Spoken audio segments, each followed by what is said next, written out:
Let's combat and fight back with maltracks. The war of the minds, they want control of the masses. And Common Core, they dumb us down in the classes. Without knowledge, we can't gain access. Build with the elders, take notes and write classes. We keep whining on the block, how it's gonna stop? Let's start supporting our own, make their supply drop. We buy stocks, then we buy blocks. Cause we know the truth and we tuned in to Dr. Maat. A BB Fahode, a be me to me. Peace to all of my thinkers, truth speakers, and truth seekers. Welcome to another Truth to Power Talk with your sister, Dr. Maat. Thank you for joining another powerful discussion. And tonight I have with me another powerful guest, but he is no stranger to the community master teacher, Baba Karak, Tony Browder. How are you doing tonight? I'm fine, my sister. Good to be with you, and looking forward to tonight's discussion. Absolutely. Family, take a moment out to thumb up this video tonight. Anthony T. Browder, Tony Browder is going to be dropping a lot of powerful information. So make sure that you take a moment out to thumb up this video.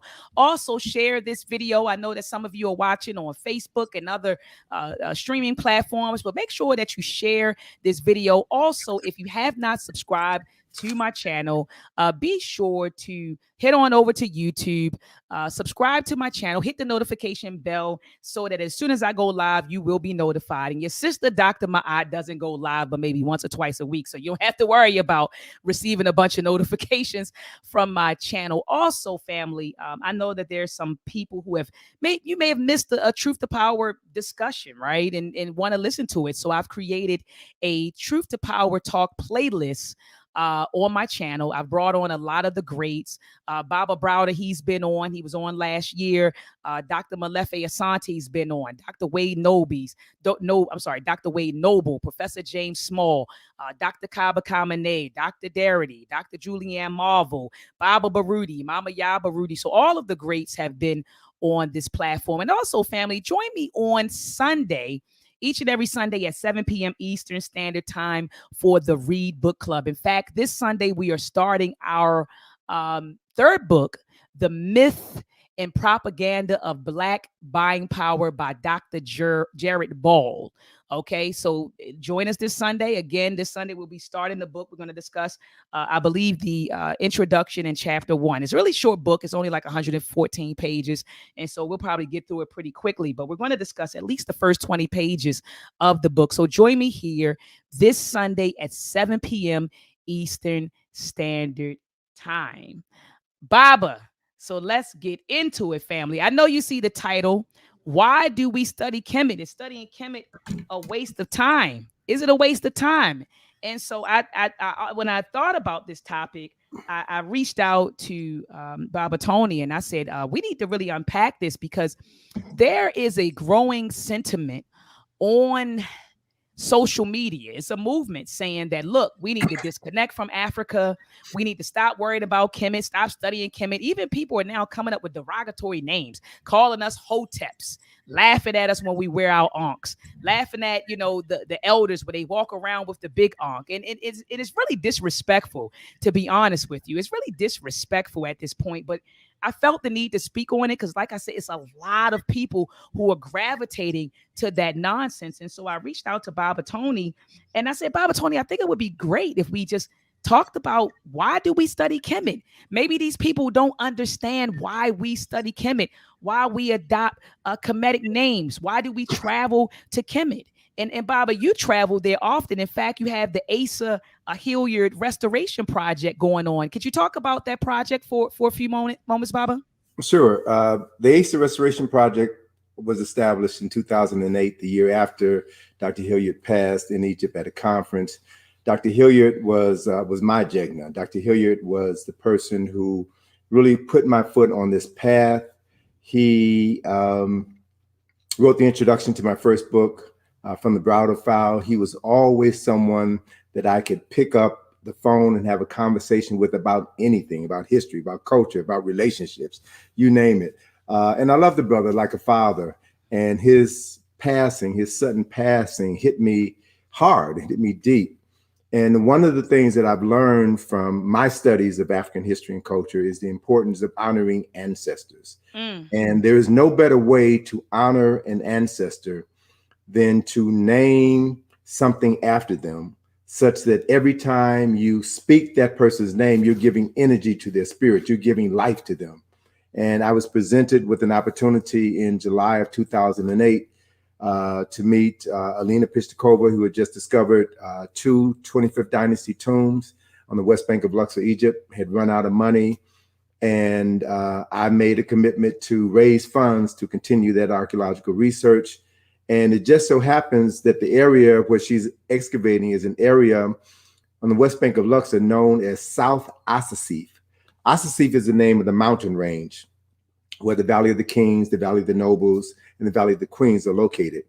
And she was excavating south of Hatshepsut's temple, south of the Valley of the Kings, in an area near the Valley of the Nobles known as South Asasif.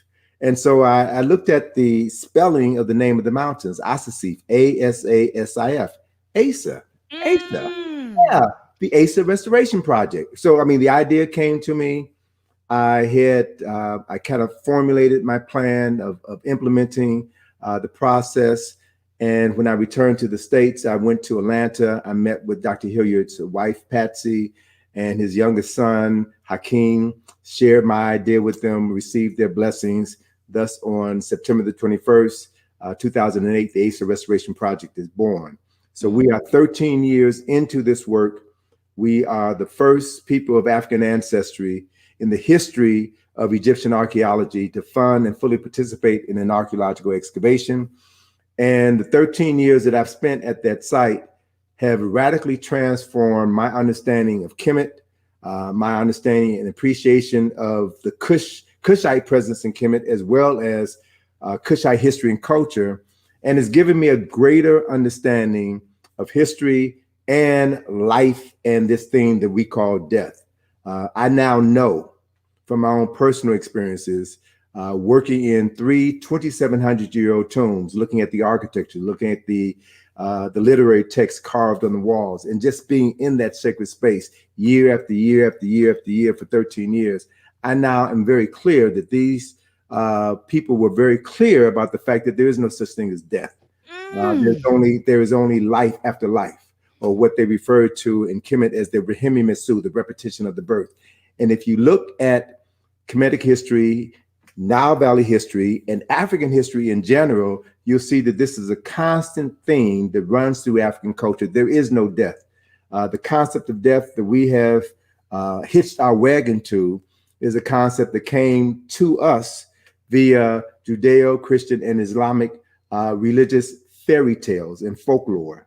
That's what they are, fairy tales and folklore. There is no historical documentation to substantiate the history of the Bible, the history of the Torah, and much of the history in the Quran. So once you know that, once I became aware of that, it allowed me the opportunity to begin to look at my world through new eyes. And everything that I do in my analysis of who I am as a person of African ancestry, who we are as African people, I have internalized through my own personal exploration of African history and culture. I read a lot, but I also travel a lot. I go to the places that I've read about in books, and I gather firsthand experience. So I'm not talking about what I think. I'm not talking about what I believe. I only talk about what I know. And I talk about what I know based on archival evidence, documented evidence. I learned this from Van Sertima decades ago. He said, you never talk about anything in public unless you have at least 3 to 4 primary sources. So everything that I talk about, I can back up with physical evidence. And so when I say that I am clear that our African ancestors were aware of this thing called the Rehemi-Mesu, which some in other cultures refer to as reincarnation, that's real. There is no such thing as death in the traditional sense of the word, which means that there is no such thing as heaven or hell. Now, if you can truly wrap your mind around that concept, heaven and hell are just concepts, concepts which have been used to brainwash and to keep people within a specific ideological prison. Once you can break free of that ideological prison, you can begin to see a new reality. And once you become aware of the scope of this reality and how this reality has been interpreted by Africans over thousands of years, that provides you with the ammunition to be able to negotiate life, regardless as to whether or not you live in a racist environment, a poverty-stricken environment. It allows you to negotiate life using the knowledge of our ancestral path in order to create your reality based on an understanding of how you've done that previously, how your ancestors have done that previously. So it's about tapping into this wellspring of ancestral knowledge that is at our fingertips, that is literally embedded in our DNA. So that drives everything that I do. And to that extent, anyone who denies the value of history, anyone who does not understand or appreciate the knowledge of Kemet is a lost soul. And I don't spend my time dealing with lost souls. I don't have time for that. It is their choice. If they choose not to believe, a belief is something you accept without proof. And if someone chooses to believe that history is not important, that Kemet is not important, that's their choice. And I don't have the right to deny them of their choice. Everybody's entitled to their right to be wrong, and I'm not going to stand in their way. And so I assume that as the conversation goes on, I'll be able to talk about why Kemet is important. Absolutely. How I know the Kemet is important. Absolutely. How Kemet is nothing but a harbinger of the present and future lives that we will live.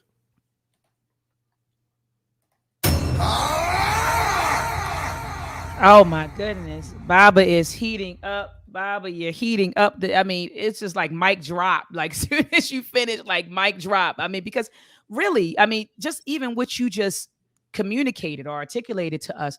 I mean, just understanding, you know, what you just said to me through your study of Kemet, it really kind of took the blinders off, you know, regarding, you know, the religions that were forced upon us, namely Judaism, Christianity, and Islam. And so it's kind of like through your study, now I see the truth. So when you say, well, why do we study history? Why do you study history? Why do you study Kemet? Because we want to be operating with the correct worldview.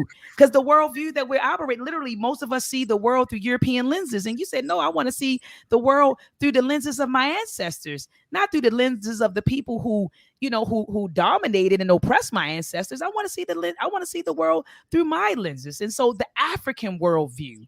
And so, you know, I think that was, I mean, in and of itself, explaining, you know, why we study Kemet. But thank you for discussing the Asa Hilliard project. And what I've been telling people in the community, I said, man, Anthony Browder, Tony Browder, he's out there doing what we call real research in academia. He's not out there just parroting Dr. Ivan Van Sertima or, you know, Dr. Ben or Dr. John Henry Clark. No, he doesn't just parrot them. He's out there doing the research. And an objective of doing research is to add to the body of knowledge. So what you're doing, Baba, is you're adding to that body of knowledge that's already there. And that's the primary objective of conducting research. You know, a lot of people say, I'm researching this, I'm researching that. And really what they're doing is reading a bunch of books, and then they'll go publish and they'll say, this is my research, this is my book. No, brother, this is like a book review, right? Or a literature review, as we would call in academia. So you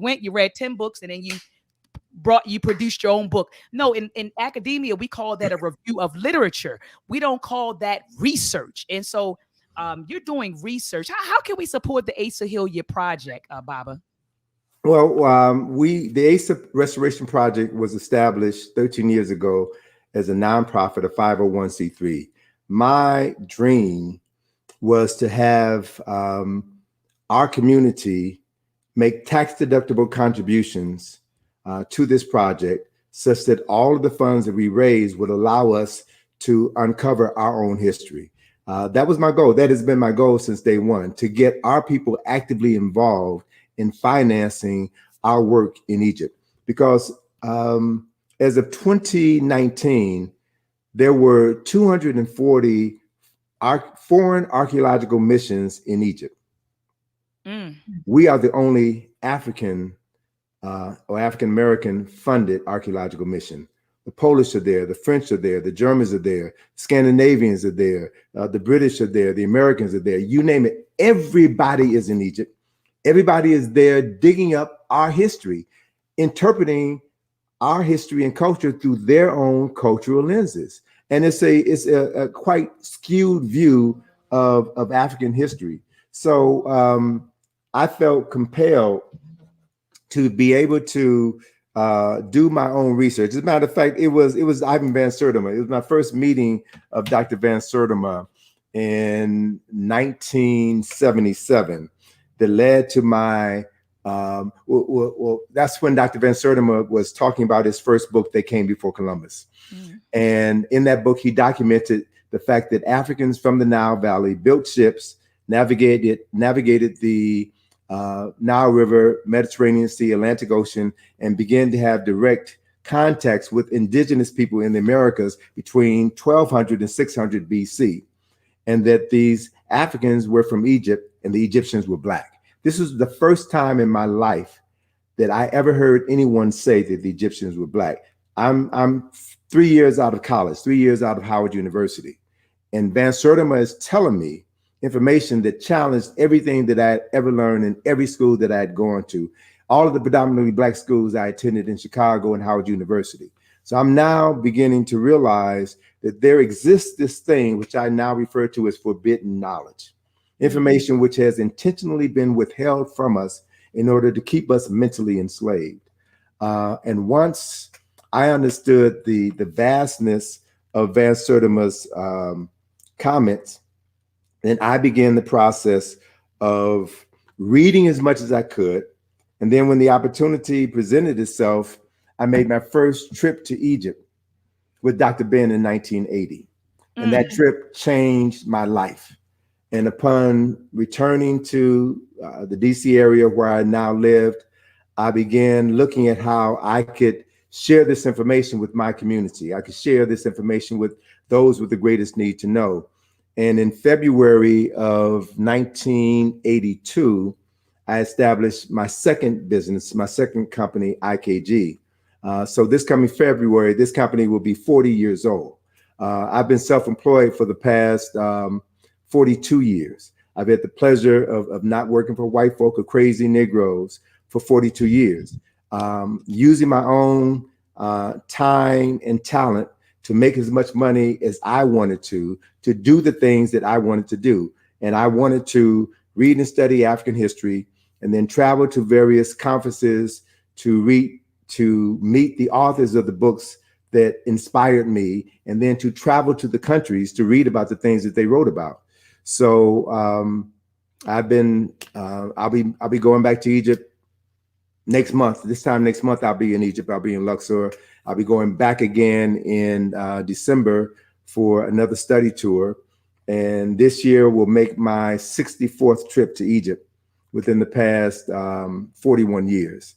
So I know a little bit about the history and culture. As I said, I only talk about what I know. And we don't have to make anything up because there's enough documented evidence to substantiate the glory of Nile Valley civilization. And that's all I'm interested in talking about. I'm only interested in talking about this subject matter to those with the greatest desire to know. That's right. I don't argue with anybody. I don't have the time to debate who the ancient Egyptians were or why. I don't have time for that.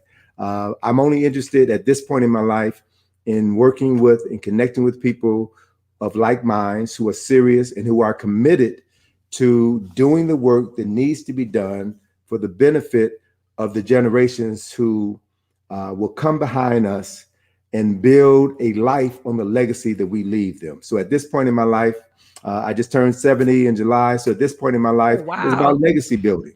It's about leaving a legacy for my daughter. I was just talking to her last night about how, making plans for when I'm no longer here, and that she will continue our publishing work. We've got 9 books that we've published since 1989. So she will assume responsibility of that. She will take over the ASA Restoration Project, and it's going to be left in good hands. She will continue our study tours to Egypt. So it's about legacy and passing the baton to the generation behind me so that they don't have to start from scratch, and neither will they have to deal with this issue of why history is important, why we study Kemet. We should be so far beyond, Yeah, I so far agree. beyond that. No, I So, agree. I as I agree. said, I'm only interested in having an enlightened conversation with those who want to know. I'm not interested in dealing with nonsense. I don't have time for nonsense. I don't blame you. And you know what, Baba, I used to when I'm in my 40s now, but when I was 18, I had Baby, you're just that child. look, Baba, but I used to have, I used to be out there. I want to debate and I want to convince.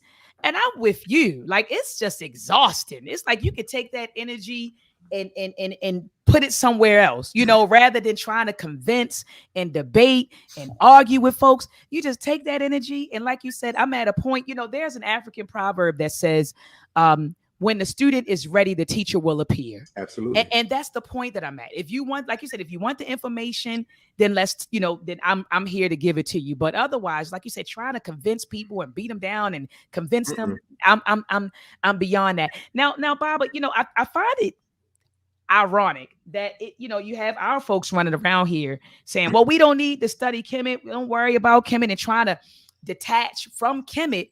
But there was a deliberate effort of the Europeans or by the Europeans to whitewash Kemet at some point. They wanted to remove Kemet out of Africa and whitewash, the I think you said it was what, 27 or 30 dynasties? 30 dynasties. 30 dynasties. And they were trying to whitewash it. Can you speak about that deliberate effort and who were like the major players? Sure. I'm going to go back to something Lynn Jeffries said the first time I heard him speak back in the 1980s, the late 1980s. Dr. Jeffries says, whoever controls the history of Kemet stands at the head of the human family. Right? Kemet is the oldest documented civilization known to mankind. It is in Kemet where we can find the beginnings of government, agriculture, architecture, engineering, science, medicine, astronomy, everything that constitutes a civilization began first in Kemet. And to channel Chancellor Williams, we have to be very clear about what Kemet really is. Kemet is the daughter of Ethiopia. Kemetic civilization is nothing but the extension of ancient Ethiopian culture and civilization. And what I have found through conversations with Haile Gerima, the writer, producer, and director of the phenomenal film Sankofa. Haile is Ethiopian filmmaker, just retired from Howard University. Haile told me years ago that Asa and I are spending all of our time. We're spending all of our time focusing on Egypt, but we really need to go to Ethiopia.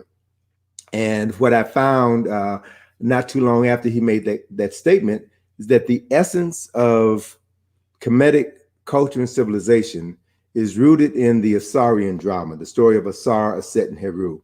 And I discovered that the essence of the Assyrian drama comes out of Ethiopia.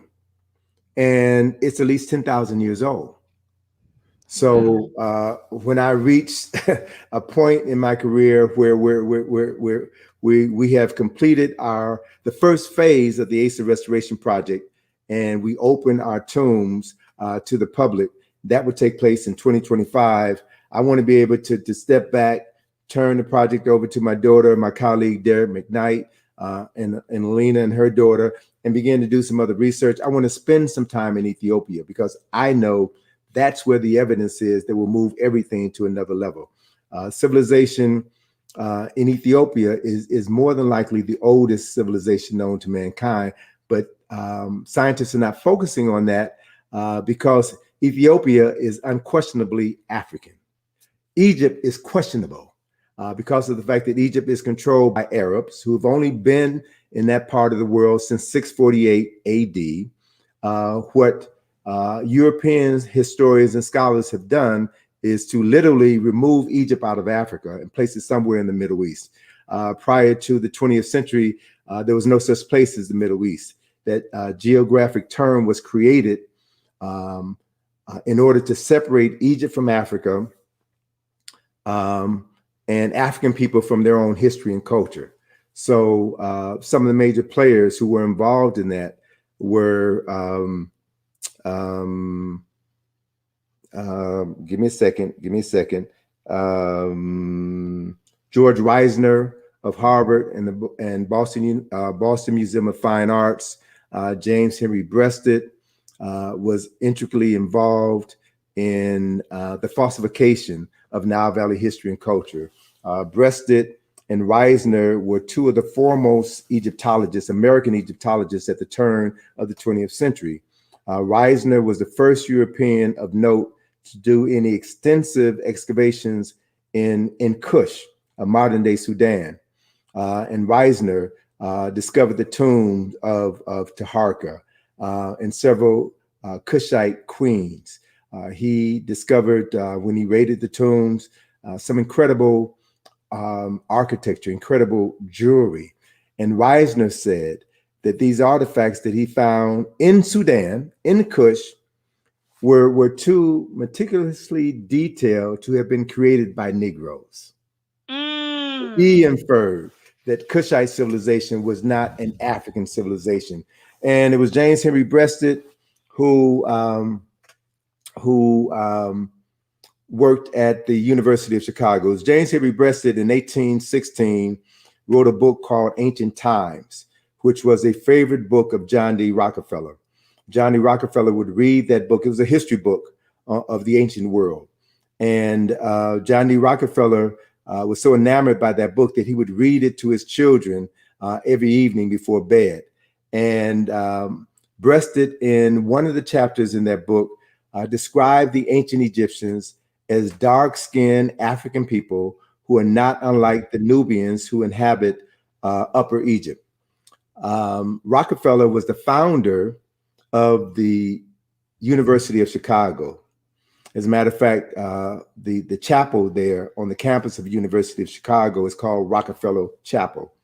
Rockefeller gifted Breasted with $1.5 million to establish the Oriental Institute at the University of Chicago. The Oriental Institute is the most prestigious Egyptological institution in the United States. Breasted was originally charged with going into Mesopotamia in order to document the history of the Bible. What Breasted discovered was that there is no archaeological evidence whatsoever to substantiate any of the stories that are in the Bible. None. Zero. Hold on, Bob, I didn't hear you. My earphones were a little static. I heard some static. Let me repeat that. Repeat that one more time for me. There's this whole industry, cottage industry, on biblical archaeology.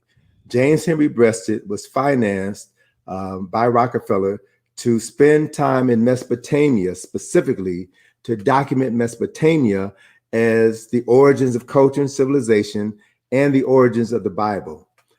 Breasted found nothing in Mesopotamia that was older than Egypt, and nothing in Mesopotamia to validate the stories in the Bible.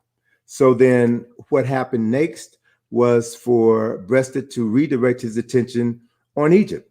And what Breasted did in the revised version of Ancient Times, which was published in 1935, when the revised edition of Ancient Times was published.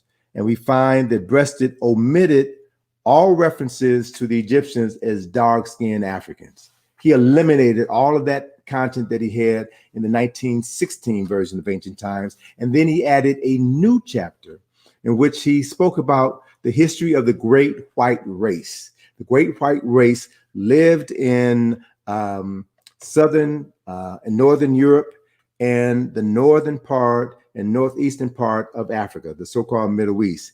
And Breasted said in a map in that book, referenced that as the great quadrant of the world where the Great White Race lived and did their best work. So many words. So Breasted said that the ancient Egyptians were white. Lied in order to get that $1.5 million. So that's what we're dealing with. So my interest in tracing the roots of African history in Africa was spurred on when I first met Van Sertima, when he told me that the Egyptians were Black.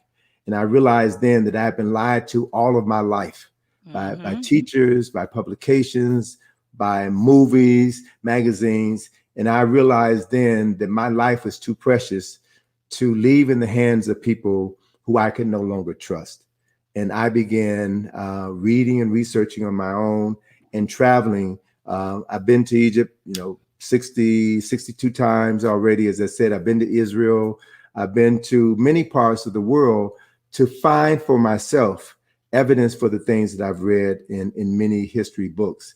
And so I know that history has been falsified. It continues to be falsified to this very day. And people, specifically people of African ancestry, who doubt this, who question this, are probably the greatest victims of miseducation that I could ever speak of. And they speak of profound ignorance. And again, if that's their choice, that's their choice. And I don't have the right to move anybody or to change anybody's thinking. That's where I am, and that's my position at this point in time in my life. No, absolutely, Baba. I mean, I couldn't agree with you more. People in the chat, they are just loving the conversation. People are like, oh, can I go to Egypt with you? And then, someone said the trip has already sold out. Baba, well, the December trip is sold out, but I'm doing a trip in February with members of Happy. We're doing a trip to the Nile plus a 2-day conference in Ask One. That's in February. And then I've got my regular summer trip is slated for June 25th to July the 9th. And those details can be found on the IKG website. Okay, beautiful, Baba. So they're like, I need to go to Egypt with them. Can I get so they're in the chat, they're loving the conversation. So Baba, let's move right into it. So why do we study Kemet? Why is it important to study Kemet? Well, as Malcolm X said, of all of our studies, history is best qualified to reward all research. And the greatest amount of research on the development of culture and civilization can only be found in the Nile Valley, Arthur Schomburg, in the publication, I'm blanking on the name of the publication right now, the publication that inspired John Henry Clark to do his life's work.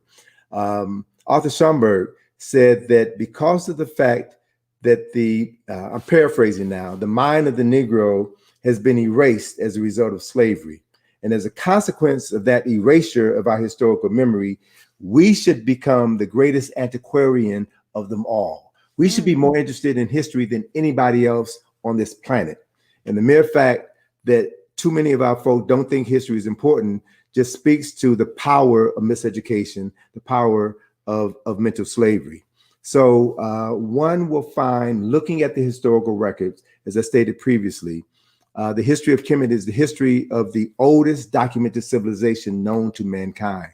And we now know, based on new evidence to surface in that was discovered in the late 1960s, but was not revealed until the 1970s, because of research that was done at the University of Chicago. An Egyptologist by the name of Keith Seal had done excavations in Upper Egypt at a site that was going to be flooded when the Aswan Dam came online in the 1960s.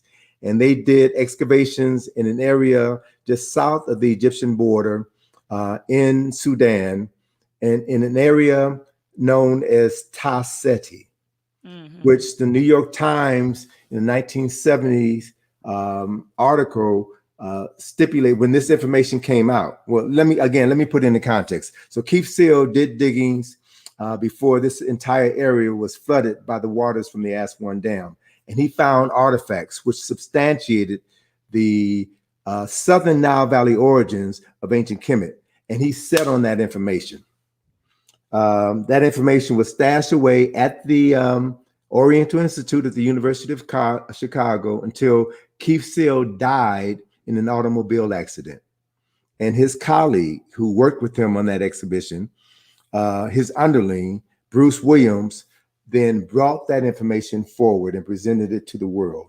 That information proved that in northern Sudan, there was a city known as Taseti, which is the oldest city in human existence.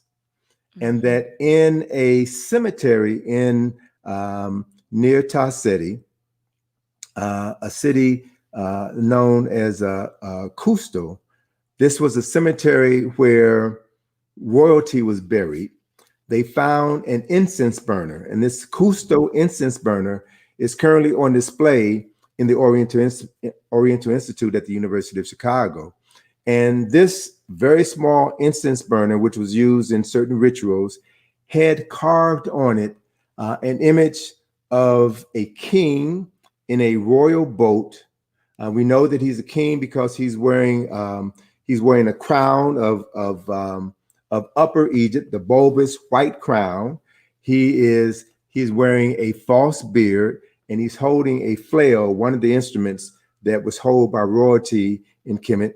And that on this boat, there was a falcon standing on top of what's referred to as a sarek, a palace facade.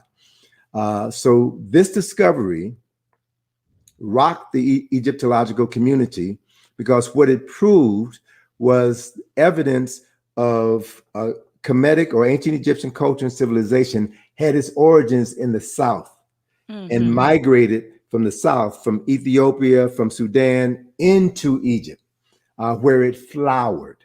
And so Keith Seal obviously was very much like Reisner and Breasted in that he found evidence, undisputed evidence of the African origins of ancient Egypt, and he set on that information because he felt it was too powerful to upset their racist apple cart. And so what it takes is courageous people like Bruce Williams and other scholars who literally put their lives and their careers on the line to bring historical truths to the forefront.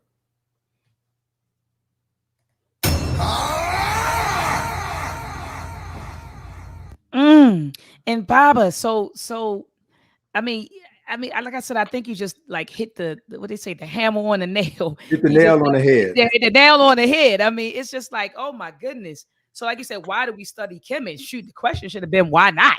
Right. But Baba, and then also, you know, I know you took me, you said that incense burner showed that that the roots of Kemet, you know, came from the south. That really Kemet was born from the south. So the people migrated from the south to Kemet. But then there was also a migration, and you told me that you're putting together these pieces. There was also a migration from Kemet to West Africa, because what I've noticed that in my travels to West Africa, particularly in Cameroon, when I went to the museum at the capital of Yaoundé in Cameroon, they look at they said the people of Kemet are their ancestors. That's what they say. When I went to Ghana, they talked about having roots in Kemet. And so could you talk about those pieces, Baba, that you said you're putting together to prove that there was, you know, a migration, not only from the south, you know, to Kemet, but from Kemet to the west? Sure. Okay. Let me frame this from a larger perspective and then zero in. What we know based on the archaeological evidence is that the very first human beings, Homo sapiens sapiens, lived in Africa and Africa alone for over 200,000 years, right? Based on the archaeological evidence, we know that humanity began in Africa at least 300,000 years ago.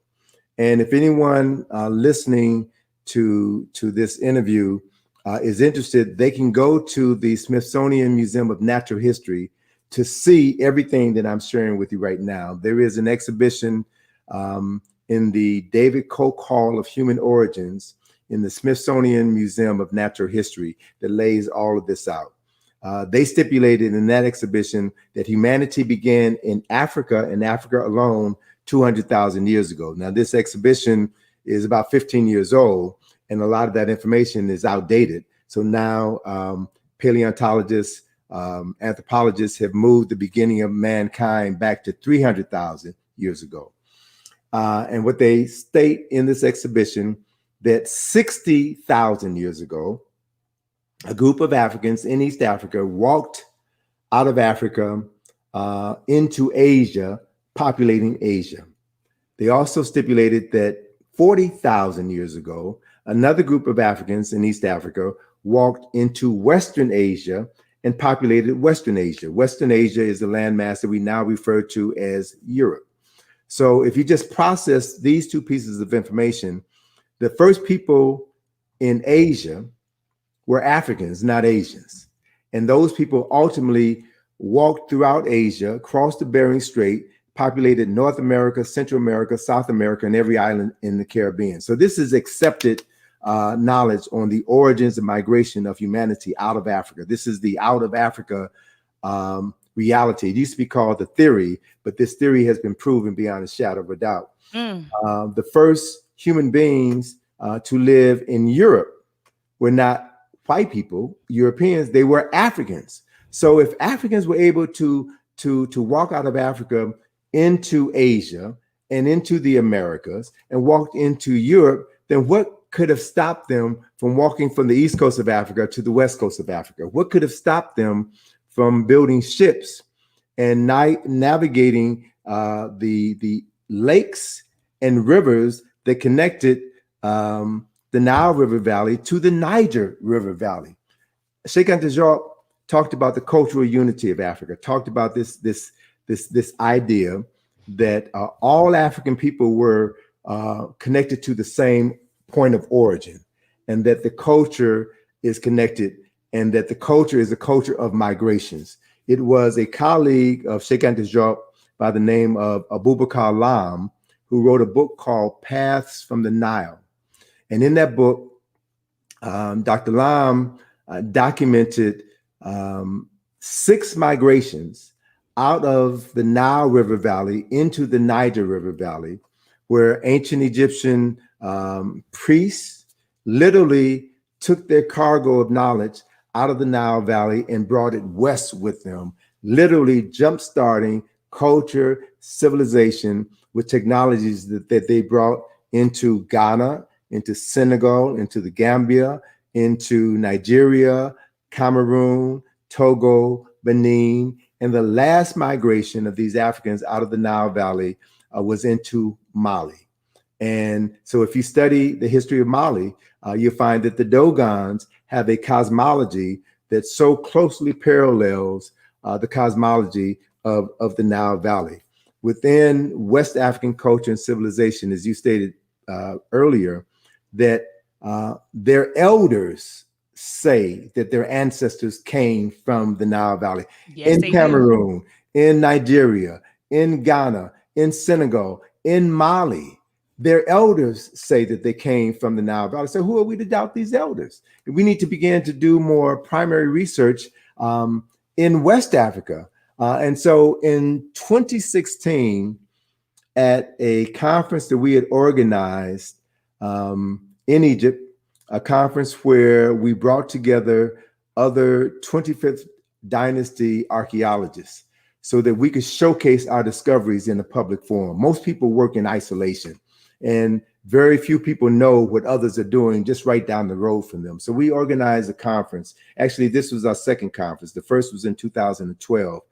And as part of the conference, we did site visits to other archaeological sites to visit the works that other archaeologists was doing. And I went on a field visit to North Asasif, an area right near the vicinity of Hatshepsut's temple. That area is called North Asasif. And walked into 2 tombs. One was a 26th dynasty tomb, and the other was a 25th dynasty tomb. And painted on the ceiling of both of those tombs, I saw the Sankofa symbol, the heart-shaped Sankofa symbol. So I knew then, and I was the only person in that group who recognized the Sankofa symbol because, you know, I'm interested in African history, particularly West African history and culture. So I've been doing research on documenting this migration, and I'm going to be publishing this information very soon. But what it confirmed for me was Cheikh Anta Diop's theory of the migration of Africans, the migration of African people and African history, culture, science, philosophy, and spiritual traditions from the Nile River Valley to the Niger River Valley. So if we take this idea and concept one step further, then what we also have to acknowledge is that the knowledge, cultural traditions that were brought from the Nile to the Niger helped to sustain the development of culture and civilization in West Africa. With the advent of the Ma'afa, the European enslavement of African people, it meant that those West Africans, our ancestors, our direct ancestors, who were the descendants of Africans who migrated from the Nile River Valley, they were then brought to the Americas and enslaved. And our history was erased. We were told that Africans had always been savages, that Africans had no soul. So it was all right for Christians to steal us and sell us and rape us and lynch us because we were not human beings. So then to discover not only did Africans originate the spiritual traditions, which would ultimately be distilled into Judaism, Christianity, and Islam, but these Africans that were stole from West Africa had the DNA of East Africans. So what I've been able to do through partnership working with Gina Page of African Ancestry, we've been able to document the DNA of some West Africans and some East Africans, and we found a Nile Valley genetic connection. So what we will be able to prove beyond a shadow of a doubt with our research that African Americans are directly descended from West Africans who were descended from East Africans in the Nile River Valley, that we are all the same people. And so the other important part of this phenomenon, sis, is that if we accept the fact that Homo sapiens sapiens have been living on this planet 300,000 years, it means that we are the custodians of the genetic memory of our ancestors who have been walking, talking, and moving on this space for at least 300,000 years. And also based on the genetic evidence by geneticists, which came out about 5 years ago, geneticists have identified when the African genes in Europe mutated, lost their melanin, and became white, i.e. Europeans. And that mutation occurred between 7,000 and 8,000 years ago. So what that means, sister, very clearly, what that means is that African people, if African people have been living on the planet for 300,000 years, it means that we, their descendants, have a 292,000 year head start on the people classified as Europeans. So why should we be studying history from them when we can go to the source? Why should we be studying religion and spiritual traditions from them when we can go to the greatest archive of human history in existence? So my thing is all about going to the source, bypassing secondary sources and going to the source yourself, documenting with your own eyes these historical truths, and then in forums such as yours and publications, conferences, sharing this information with those with the greatest need to know, those who want to know. Those who want to know. Baba, let me ask you this. When will we be able to get our hands on this publication? Because I've been waiting since you announced it last year. I've been waiting because I want to pledge that I want to purchase 50 copies and give them away give them away to people who want to know once you publish it, Baba. So when can we expect to get it? I'm very diligent about the work that I do. I don't rush the work because once it's done, it's going to last forever. So I want to make sure that it's done correctly. I want to get all of my ducks in a row. I'll be going back to Egypt next month, and if all goes well, I'll get further documentation about those two tombs that I was talking about in North Asasif.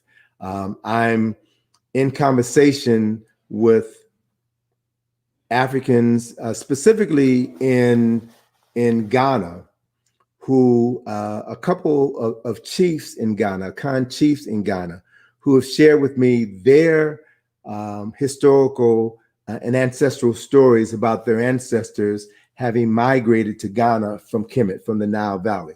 So I'm in the process of collecting these stories and getting this evidence from West Africans so that I can put all of the pieces of the puzzle together in one comprehensive publication that will lay it out and open the floor for further investigation and scrutiny. And if I'm wrong, I'm ready to be proven wrong. If I'm right, then I hopefully will motivate other scholars to expand on this research, because I know that there is a ton of information that is still waiting for the right people to research and uncover themselves.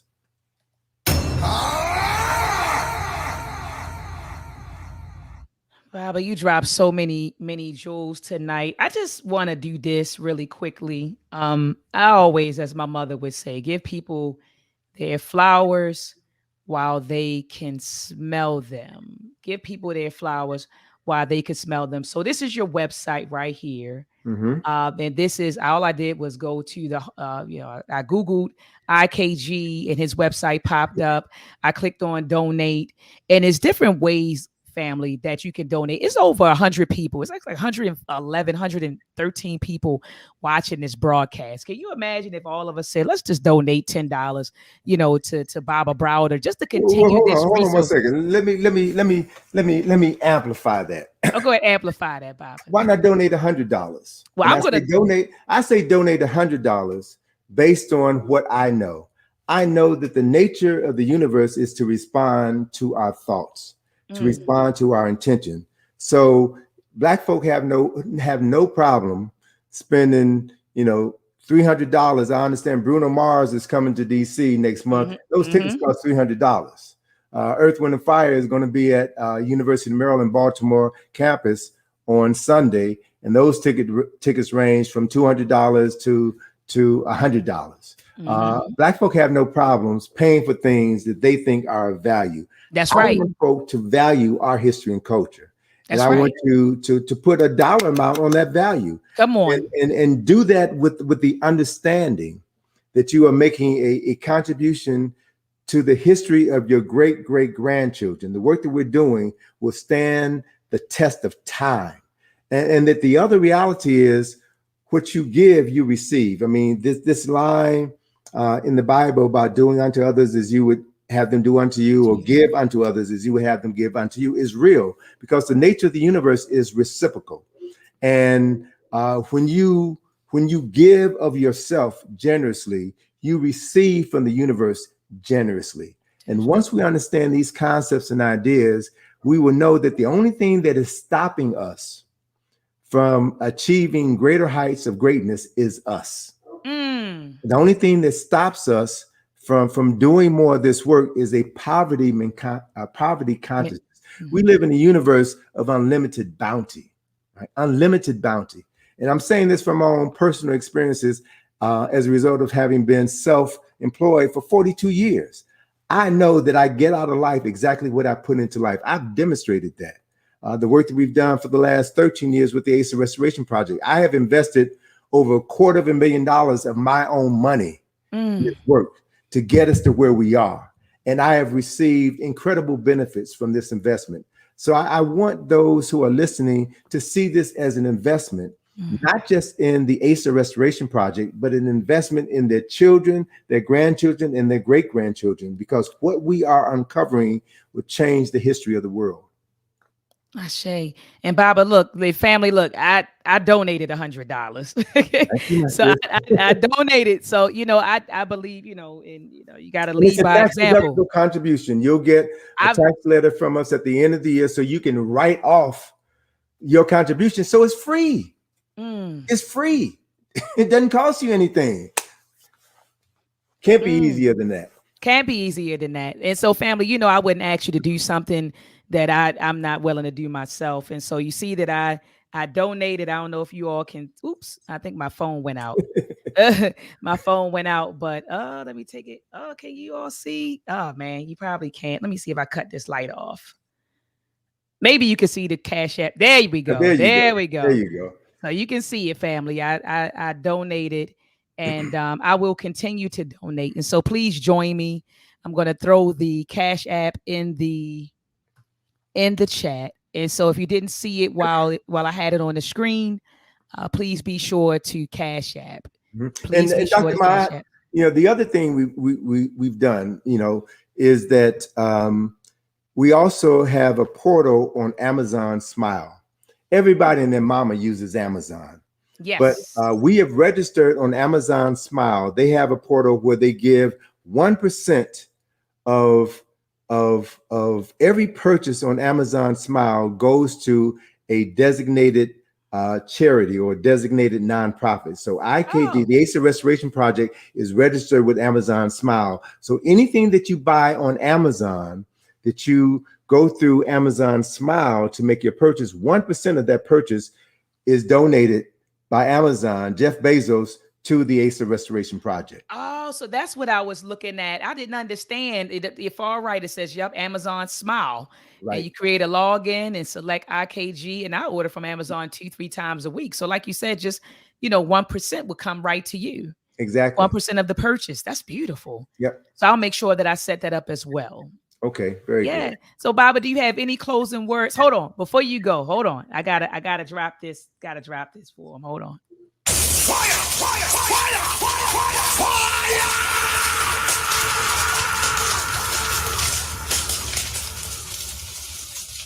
Fire! Baba had put it. Oh my goodness, you put it down. We appreciate you. We honor you, Baba, and we love you. And we appreciate all of your work. Like I said, my mother always said, give people their flowers while they could smell them. My mother said to me, she said, don't wait until I'm in the casket or something to be standing over top of me, telling me how much you love me. Tell me how much you love me and appreciate me now. So Baba, we love you.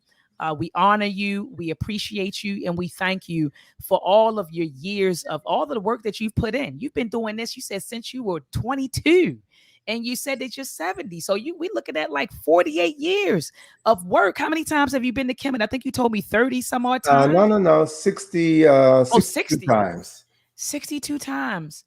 I mean, goodness. I mean, that's like twice, 2-3 times a year averaging, and so Baba, we thank you. And not only did you go to Kemet, but you took all of us with you. You've taken groups and groups and groups of people with you. Not only did you take groups of people with you, you have an archaeological site there. And then when you and I were talking and I shared with you that I'm the professor at the School of Engineering at Morgan State, right. You said, well, hey, I can get, your students can come over here and gain some real experience. And so, I mean, Baba, you've given back, far and beyond, and you deserve flowers while you can smell them. And, it's just my hope and prayer that your work, that your legacy lives on, and it will live on. You're training up your daughter, Atlantis, and people were in the chat room shouting her out. They were like, you need to bring her on next. She got to come on next. So you're training her up, and you've established a wonderful legacy to pass on. And we just appreciate you. We love you. And thank you so much for coming on the platform. I know you're a very busy person, so I was trying to catch you. Bible, you're going to be able to. So you were here. And I finally nailed you down.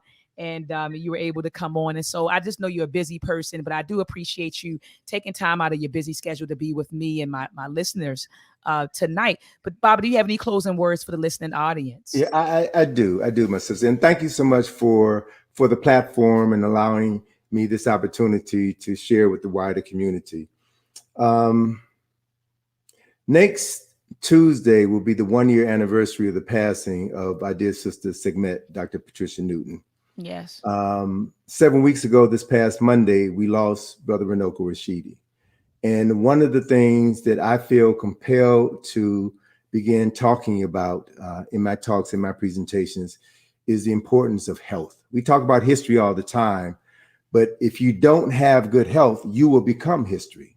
So we as African people must do a better job of taking care of ourselves, physically, fiscally, mentally, and spiritually, in order for us to spend more quality time here on this planet and leave a lasting legacy that will benefit the generations who will come behind us.